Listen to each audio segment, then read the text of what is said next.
If your 50-cent coin is round, not 12-sided, do not spend it. That one shape is the difference between pocket change and real money, and most Australians have no idea. On the 14th of February 1966, Australia switched to decimal currency, replacing pounds, shillings, and pence with dollars and cents. The Royal Australian Mint introduced a brand new 50-cent coin, round, struck in 80% silver, with the kangaroo and emu supporting the Commonwealth coat of arms on the reverse, designed by Stuart Devlin. It was a beautiful coin. It was also almost immediately a problem.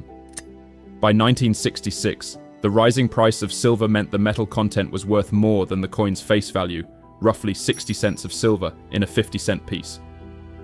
Every time someone used one to buy a meat pie, they were handing over more value than the price tag. The coin was withdrawn from production and replaced in 1969 with a copper nickel 12-sided version. The round 50 cent had a lifespan of just 1 year in regular production, and that brevity is exactly what makes it so compelling today. Approximately 36.5 million were minted. Many were melted down for silver in the late 1960s and 70s.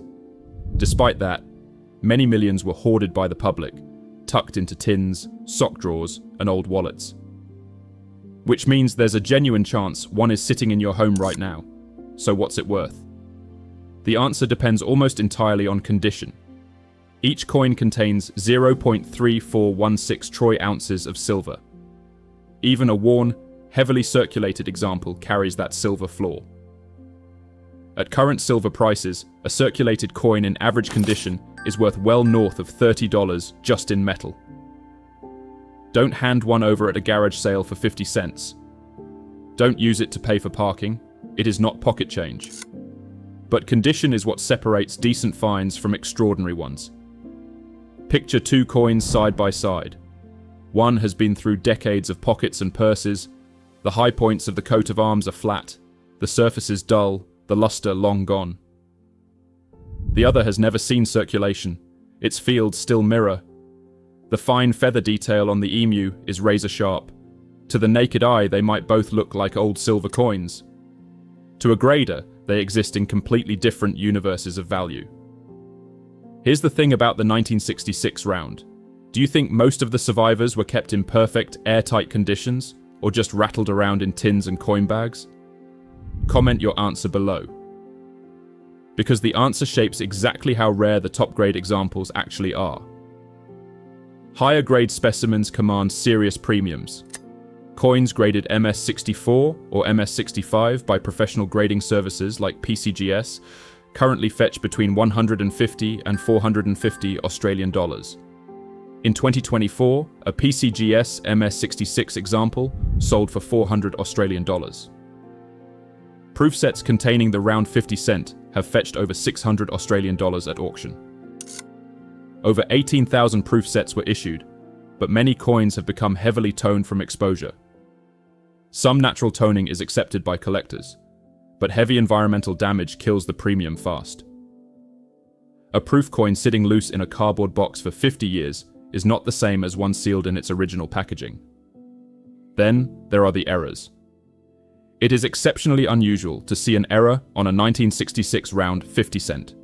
Collectors look for double strikes, off-center strikes, and upset dies, where the reverse is rotated relative to the obverse. An error coin in high grade can sell for 500 Australian dollars or more, representing a dramatic leap over an already valuable standard example. The 1966 silver round is Australia's only round 50-cent coin and the only decimal coin ever struck from precious metal.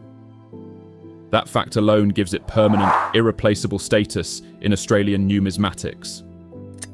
Every 12-sided 50-cent minted since 1969 is a reminder that the round one was a one-off, a product of a brief, optimistic moment before economics intervened. The collector base is growing. Younger collectors keep arriving at the same coin, the one that started it all.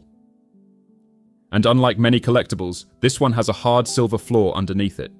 It can never be worth less than its metal, so go check that coin tin.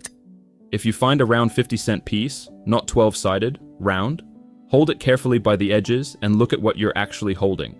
If the fields still shine and the detail is crisp, you may be holding several $100s. If it's worn but intact, you're still holding real silver. Either way, don't spend it. Like and subscribe if this just sent you sprinting to find an old coin tin, because there are plenty more Australian coin stories worth knowing about.